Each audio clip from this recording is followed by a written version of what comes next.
今集我嚟到澳門巴黎人酒店，試下佢哋嘅自助餐 Le Buffet。呢一個自助餐成人嘅價錢係港幣699蚊一位，而最近我就去咗新濠影匯 W 酒店嘅津津自助餐，佢哋價錢係成人497蚊一位，咁食物質素又同巴黎人自助餐爭幾遠呢？今集我哋一齊去睇真啲 ，Let's go！ 酒店套票抵唔抵？唔係靠感覺，等我同你一齊計清楚，記得訂閱啦！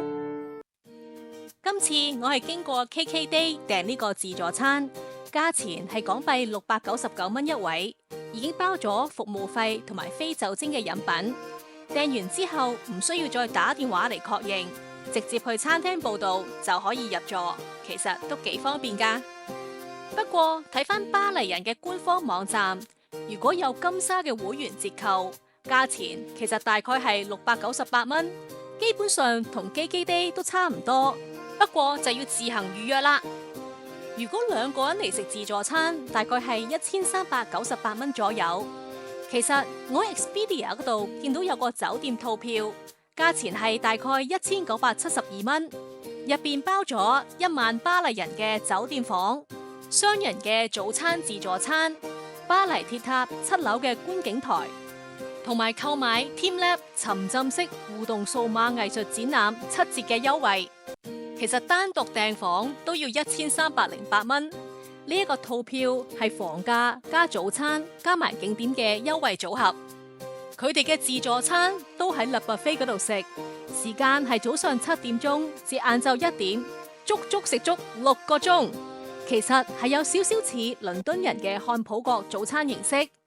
早餐入邊會有龍蝦、刺身呢一啲嘅貴價食材，所以整體計落，套票主要係方便同埋一次過包晒早餐同埋所有景點嘅活動。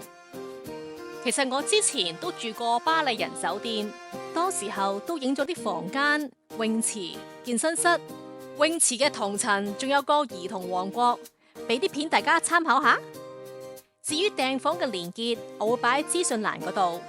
如果你本身冇諗住 staycation， 淨係想食自助晚餐，其實即日來回澳門都好方便噶。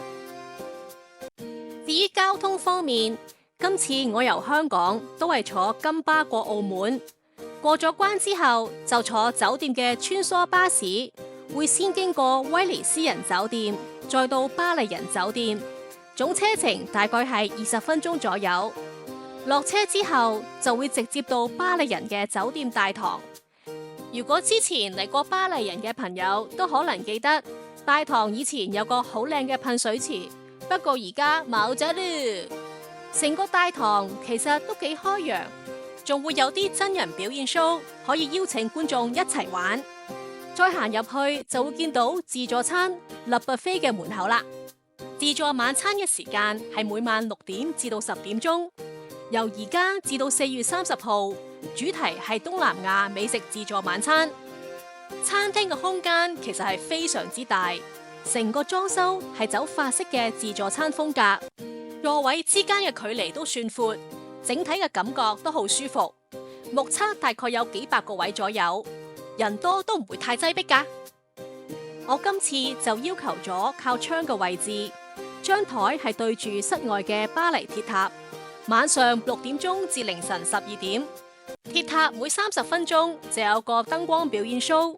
一路食自助餐，一路欣賞燈光 show， 我自己其實都幾享受呢一個感覺。餐台仲有提供即棄嘅手套，食海鮮嘅時候就會方便好多。呢一個細節我都幾欣賞。呢一度其中一個特色就係可以喺餐台度直接點4款特色嘅食品，直接同職員落單，大概等10分鐘就會送上台。第一款就係印度尼西亞牛尾湯。個湯底其實都幾濃郁，但係個牛尾我就覺得有少少柴啦。第二款就係芥末芝士白汁焗波士頓龍蝦，龍蝦屬中等尺寸，肉食落去唔會韌，加埋啲白汁其實都幾香噶。呢個我覺得可以食多幾隻。另外仲有蒸波士頓龍蝦，呢個睇落去嘅尺寸就細少少，但係個肉質都係幾腍嘅。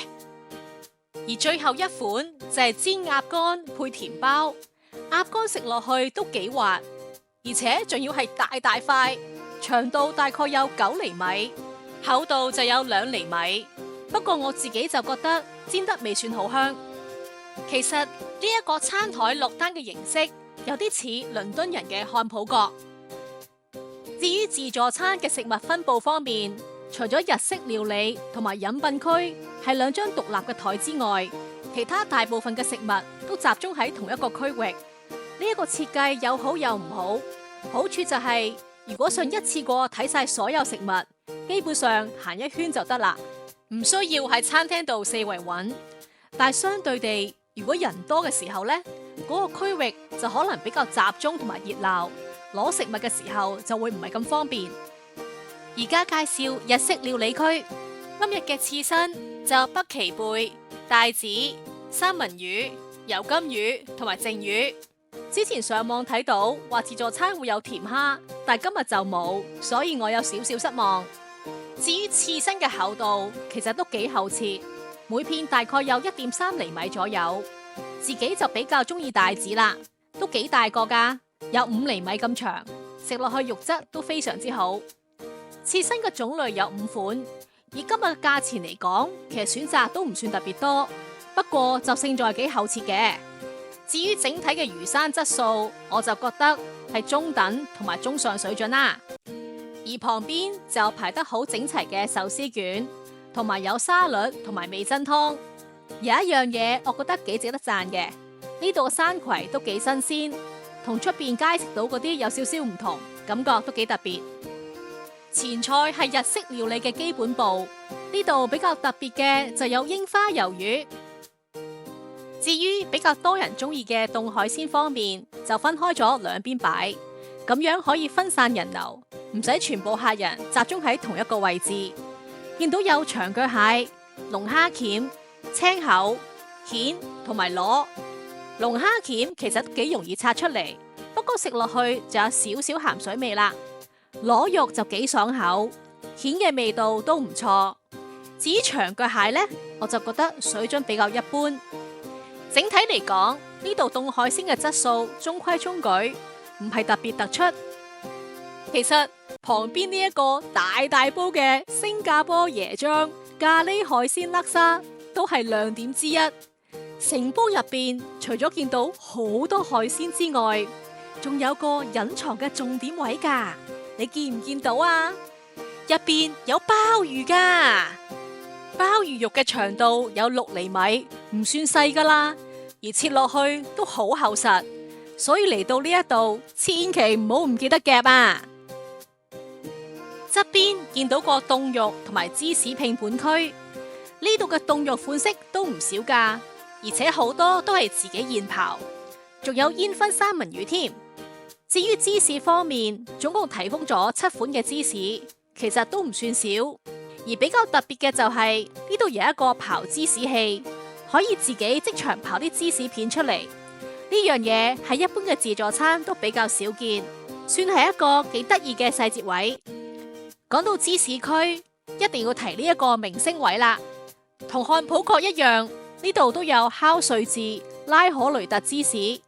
做法就係將成嚿芝士放喺熱燈下邊，將表層慢慢燒到熱同埋軟身，跟住職員就會一刀刮落去個碟度。餐廳建議嘅食法就係配薯仔，趁熱一齊食。呢一種嘅瑞士芝士帶有少少鹹同埋好濃郁嘅奶香，所以配薯仔食效果真係幾好噶。到咗另外一個重點嘅切肉區。今日有澳洲肉眼扒，肉質唔會柴，生熟嘅程度啱啱好。整體嚟講，我覺得係中等嘅水準。另外仲有卡津燒春雞同埋成條海鱸魚，而呢度提供嘅醬汁都唔輸蝕噶，用咗法國頂級嘅芥末醬，連配牛肉嘅肉汁都有比較少見嘅松露肉汁。至於海鹽方面，有提供煙燻海鹽。呢一樣喺自助餐其實都唔常見。旁邊就係即製嘅意大利闊麵配黑松露，呢一個都係餐廳其中一個亮點之一。側邊就係鐵板燒區，今日有虎蝦、沙爹雞肉、沙爹牛肉，仲有泰式烤豬頸肉。其實個虎蝦都幾大隻，不過食落去個肉質就比較一般。至於雞肉同埋牛肉沙爹，我就覺得偏乾咗少少。反而呢度最好嘅就係泰式烤豬頸肉啦。至於熱盤方面，呢度就有黑松露薯仔蓉同埋炒蘑菇。黑松露嘅香味都幾突出，整體都唔錯。至於泰式嘅青咖喱蝦，個咖喱味都幾夠。其餘嘅菜式就有印度尼西亞雞翼，但係個肉質就乾咗少少啦。另外就有燉五花肉、煙肉炒豆同埋2款嘅薯仔配菜，整體嚟講都幾多元化。旁邊嘅西湯就有蘑菇湯同埋中湯，都幾夠味。到咗另外一邊嘅長台，呢度全部都係東南亞風味嘅熱盤。講到東南亞，又點會少得海南雞飯呢？佢哋嘅雞肉真係幾滑噶，而且個油飯都幾香。整體嚟講，個味道都幾到位。其餘嘅熱盤就有蒜香龍蝦鉗，個蒜味都幾濃，但係佢個殼就冇幫客人打碎。食嘅時候我好辛苦先拆到個殼，呢一點我覺得酒店可以改善一下。另外佢哋有清蒸珍珠龍躉，個魚肉都算幾滑，但係味道好嫩嗰隻。跟住就係新加坡炒黑胡椒蝦，隻蝦都幾大隻噶，胡椒味都夠，呢一款都幾多人中意。另外一個唔錯嘅菜式就係泡椒墨魚仔，細細隻都幾香口。其餘嘅熱盤就有泰式青咖喱雞、印尼海鮮炒麵同埋幾款嘅炒菜。熱台嘅盡頭就有個即煮麵檔，呢度有手工拉麵同埋粵式牛肉湯河，旁邊仲列出咗好多唔同嘅配料同埋餸菜，全部都係即叫即煮。正中間嘅台其實有一張擺咗好多泰國同越南風格嘅裝飾品，睇落去真係好有東南亞嘅氣氛。而嗰邊就見到越南蝦春卷，配埋辣椒醬一齊食，而且旁邊仲有啲歐包添。呢一度我覺得設計得好有心思，亦都見到4款好有東南亞特色嘅魚伴沙律，同埋自助餐一定唔少得嘅健康沙律吧。其實就連印度嘅料理區都好有誠意，所有咖喱同埋熱食下邊都有個火爐一直保溫，而且我最中意呢度嘅印度脆餅。咖喱賣相都幾靚仔噶。轉角位就係薄餅區，呢度有2款薄餅，其中嘅榴蓮薄餅上面真係有劈榴蓮肉喺上邊噶。而西式嘅小食，除咗薯條之外，仲有韓式炸雞同埋炸魚柳。嚟到咗甜品區，最大嘅亮點位一定係呢個旋轉木馬甜品架，上面擺放嘅甜品全部都係配合今日東南亞主題設計。其中呢一款嘅甜品叫做漂浮之島，睇落去個樣好似椰漿飯咁樣，其實完全唔一樣，係將蛋白打到起泡，再放入水入邊慢慢煮成型，食落去個口感好輕盈同埋好濕潤。呢一款甜品有啲似分子料理嘅感覺，我幾推薦。另外一款推介嘅就係梨柚子粑粑，呢個真係將麵團加入酵母發酵，再焗成一個好軟身嘅麵包。因為佢嘅質地非常之索水，所以就可以吸入咗大量嘅柚子糖水，令到成個甜品非常之濕潤，同埋帶住好清新嘅柚子香。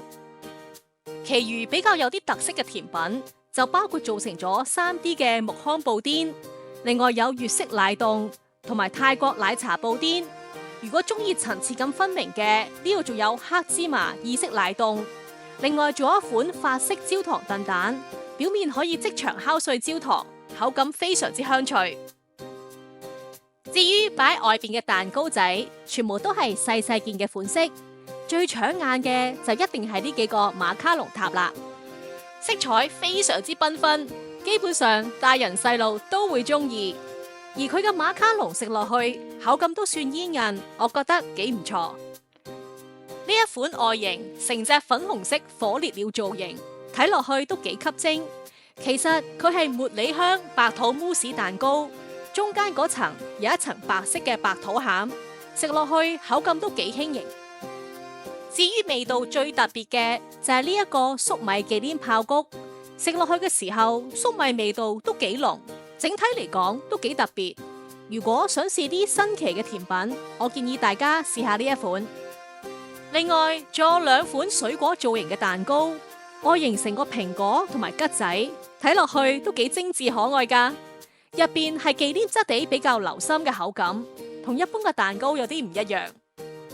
而其他嘅款式就見到紅當當幾搶眼，用荔枝蓉餡做嘅蛋糕，跟住就有朱古力香蕉蛋糕，外形幾樸素，不過朱古力味都幾突出。呢一個白色外形好清麗脫俗嘅就係龍眼椰子慕斯，食落去個龍眼蓉都幾濃噶。而其他嘅就有柚子桂花慕斯蛋糕、芒果熱情果夾心椰子慕斯，同埋泰式風味提拿米蘇匹芙。差唔多到9點鐘嘅時候，有啲蛋糕已經攞晒，佢哋仲補上一款外形成個茶壺嘅朱古力蛋糕，幾有創意。側邊仲有一盤法式雜錦果仁嘅夾心朱古力，總共有2款口味，外層用咗朱古力同埋牛奶朱古力做包覆。咦？點解有2個插到成個菠蘿嘅甜品嘅？到底係咩嚟嘅呢？原來係棉花糖同貝殼蛋糕，加埋各種生果，全部一支支插好晒，擺喺個菠蘿上邊。拉欣上邊有個5層嘅朱古力瀑布，攞出嚟之後可以直接飲朱古力食，唔止吸睛，仲幾好玩添。呢度有4款自家製嘅雪糕，當中有榴蓮雪糕，啱晒榴蓮迷啊！雪糕嘅質地其實都幾幼滑，不過味道就唔係太濃啦。不過下邊就有啲唔同嘅配料，有朱古力脆珠可以夾埋一齊食添。不過呢個價位嚟講，雪糕嘅款式就少啲啦。另外一款幾特別嘅甜品就係菲律賓彩虹沙冰，下邊會有碎冰加球雪糕，而旁邊就有好多個配料可以自由配搭。其餘嘅就有6款切片同埋新鮮嘅原果生果。嚟到澳門，當然係唔少得佢哋著名嘅葡撻啦。糖水方面，仲有熱嘅紅豆沙同埋木瓜紅棗雪耳糖水。其實熱甜品仲有即製嘅朱古力心太軟噶。如果提前同酒店講係慶祝生日，佢哋仲會將心太軟整成一個生日嘅甜品拼盤，上面有蠟燭。比較驚喜嘅地方就係職員會幫客人用即影即有嘅相機影一張相，之後張相會放喺一張巴黎人特製嘅生日卡入邊。打開張賀卡，入邊除咗有張即影即有嘅相片之外，仲會有個剪紙嘅巴黎人鐵塔。整體嚟講，呢個生日安排簡單得嚟都幾有心思，感覺幾有紀念價值。講到飲品區，見到幾款罐裝嘅飲品，另外就有玻璃樽裝嘅椰奶。椰奶飲落去都幾順滑，冇乜渣，味道都幾好。有熱嘅港式奶茶，飲落去味道都幾平均。跟住就有泰式奶茶同埋其他東南亞嘅飲品，同今日自助餐嘅主題都幾貼近。後邊仲有個水吧，有咖啡機、可樂同埋汽水。不過如果想要飲酒精飲品嘅話，就要額外收費啦。整體嚟講，飲品選擇都算幾多。離開嘅時候，我都係坐金巴返去。出咗餐廳之後，往右邊一路直行，冇幾耐，右手邊就會見到個扶手電梯。落到去就係39號穿梭巴士嘅等候位置，最後一班車係9點05分。如果你同我一樣都係坐金巴嘅話，就係睇住時間啦。一讚嘅就係呢度嘅服務非常之好，收碟速度非常之快，而且差唔多到夜晚9點鐘嘅時候，食物都仲係補得好滿嘅。呢一點我覺得都幾加分。整體嚟講，Le Buffet嘅食物選擇都幾多。海鮮同刺身嘅質素大概係中等同中上嘅水準，而東南亞主題嘅熱食同甜品就比較有特色。純粹以699蚊嘅自助餐嚟講，我覺得價格都算合理，但係唔係特別抵。不過餐廳嘅環境寬敞，又可以一邊食自助餐一邊睇巴黎鐵塔嘅燈光 show， 呢個體驗都幾特別。如果同津津嘅697蚊自助餐比，巴黎人係環境同甜品比較有優勢，但係如果同988蚊倫敦人嘅漢普國相比，巴黎人就會係價錢比較親民嘅選擇。所以整體嘅定位就係 W 酒店津津自助餐最平，但係食物比較簡單。巴黎人嘅 Le Buffet 中價位，環境比較好。而漢普國就價錢最貴，但係食物呢都係最豪華嘅。如果你想試一間環境靚、甜品多、價錢又未到最貴嘅自助餐嘅話呢，我覺得巴黎人嘅 Le Buffet 都可以試下嘅。好啦，今集嘅分享就到呢一度。多謝你哋睇到最尾啊！如果都中意睇下自助餐抵唔抵嘅分析，記得訂閱我嘅頻道啦。如果你都中意呢條片嘅話，就麻煩你按讚、分享、留言啦。我哋下次見，多謝晒。